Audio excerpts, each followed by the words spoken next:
There are people in this world who believe that time management is the way to success. Really, that is a belief that means they feel as though they can manage the stars, the moon, the sun, because you can't manage time. We all have 24 hours in the day. What you can manage is your tasks. Therefore, task management is what you want to focus on in your daily action plan, your weekly action plan, month, annually. I realize that many of us have been taught that time management is the way to success.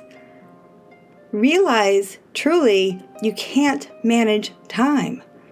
Again, it's like managing the sun, the stars, the moon, the tides. I'm not the one who created this concept of task management, nor that we can't manage time. It's actually Napoleon Hill, one of the most famous men who created millionaires back in the days of Carnegie.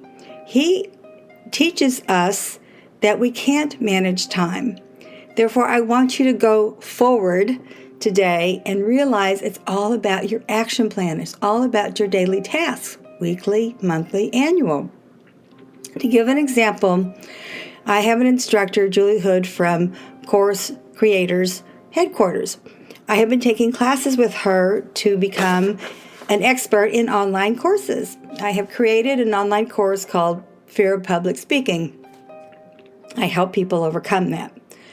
What's important about working with Julie is after 20 years, she has devised a really cool task management program, so to speak, but it's to help anybody, any company, anything that you have to sell. It's to help you get conversion from people who are just reading an email to actually finally buying your product or your service, your idea. She has devised this really cool little 3-step process called TLC. T is for traffic, L is for leads, C is for conversion. I'm not going to go into detail because this is her niche, but I will share with you one of the main nuggets that I received from this replay course of hers, but I'll give the link in the podcast details.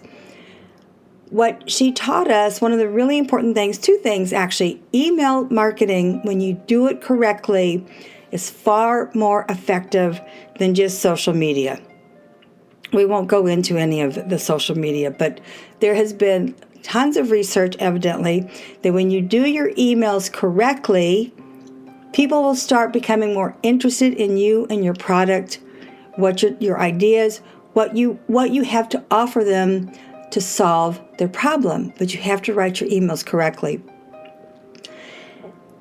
The other aspect that I really, it made such a difference in my life is collaboration. So the C, when it comes to conversion, she said one of the ways you can help convert from someone who just has interest and they're raising their hand and they want to get more information is to collaborate with others. Find one person, one company where the 2 of you can share either your email list or some other kind of concept where you can reach a broader audience.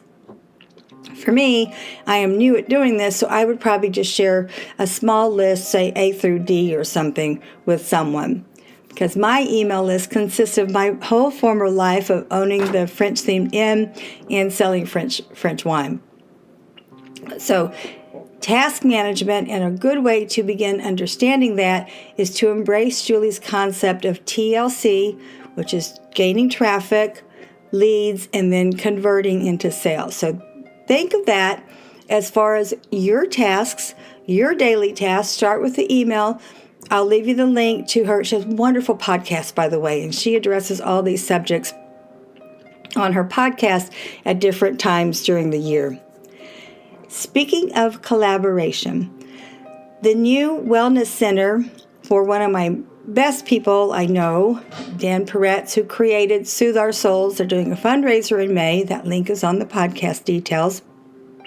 But they have begun a full range wellness center. They do everything from yoga to women's circle, sound bath. They'll do the gong. There are so many programs that they are offering in a full schedule now. That link is on my podcast details also. They are not just offering programs once a month as they were in the past. They have about 7 to 8 professional people who are teaching all kinds of wellness.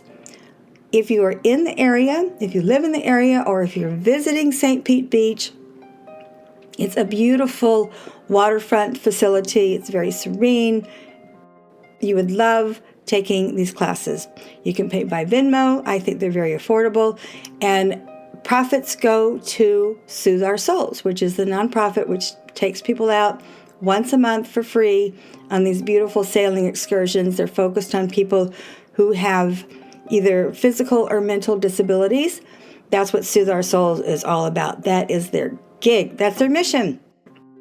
Certainly look at the details, my podcast details, and look at the all the programs that the Wellness Center is offering. Lastly, some trends in wine. There has been so much research about sulfites, and there are a lot of myths about sulfites in our wine. Having been in the industry for 26 years in New York and then for a little bit down here in Florida, it's very difficult to address people when they hear things that are simply not true. There is a myth that sulfites are giving people headaches. You're not going to like it when I say this, but the reason you're getting headaches is because either you drank a bottle of wine and it's not a good bottle of wine, and they do not just use sulfites, but they use a lot of sulfites and probably some other chemicals. In the first place, choose really good wine. I'm not going to name the ones, but if you see a 25K stack of wines, more than likely it's not going to be good for you, unless it's from South Africa, quite honestly, because there's a great, Excelsior is wonderful it's almost organic. Regardless, sulfites is a myth that it's causing headaches. However, having said that, there is controversy now growing about using the sulfur, SO2. What most winemakers have to do is they are treating microbes. Good grief, Valerie. Those are the ones who cause bacteria on the vines. What is being discovered is there is a process now called bioprotection. The bioprotection is almost similar to the way we have a vaccine. So we're treating microbes with microbes. This has been in scientific applications now for about 14 years, I read. The French started it because, quite honestly, in Bordeaux, it is a huge problem. They have powdery mildew. Regardless, almost every vineyard, except, quite honestly, South Africa, because they don't have the humidity that we have in Bordeaux. They don't have the humidity that we have in other states in the United States. So remember that when you see sulfites in everyday wines, it's okay, because you're just up your game as far as drinking.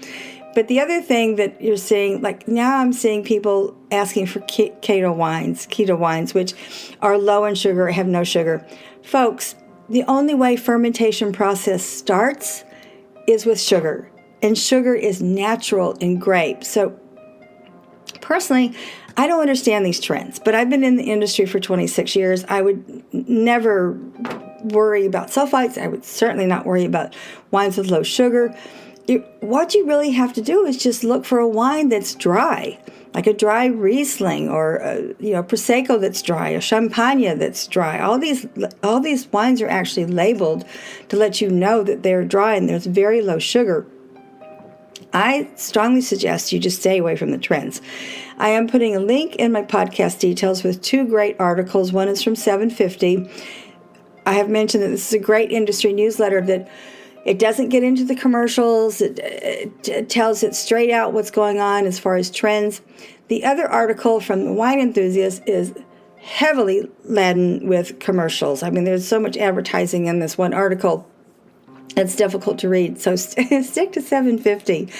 You'll see the difference when I tell you that you should really sign up for 750 newsletter, and then you look at the article from Wine Enthusiast. It's very difficult to glean any information because there's so many advertisements on that article. To wrap this up, it's task management. Yeah, you can disagree with me and say, oh, but Harvard teaches time management. Well, yeah, they're stupid. Really. That's just that you can't manage a 24-hour clock. Manage your task. And check out Julie Hood's articles, her podcast. Woman is really and truly a true professional, and she knows so much. She's been doing this for a long time. Try out her TLC program. Collaboration is really important when you're looking for a wonderful wellness center. That's what is so nice about the Soothe Our Souls New Wellness Center is there's a collaboration between all these wellness professionals who are teaching you yoga, teaching you the sound bath, women's circle. You have really a nice menu from which to choose. Lastly, really want you to sign up for 750. Amazing newsletter, friendly industry newsletter, but really some great information for trends. And to say in conclusion, I do have a course that Julie helped me create. I took her 24-hour course, and in a weekend, I was 95% done. It is called Fear of Public Speaking. It's private. You can sign up at your own leisure. That information's on my podcast details also. I'm Valerie Hale. I create this podcast every Wednesday to help people create a blueprint for the life they deserve. Please reach out to me with comments, questions, concerns. Always happy to help you find a wine because sometimes I do talk about some that are a little esoteric. Merci et au revoir.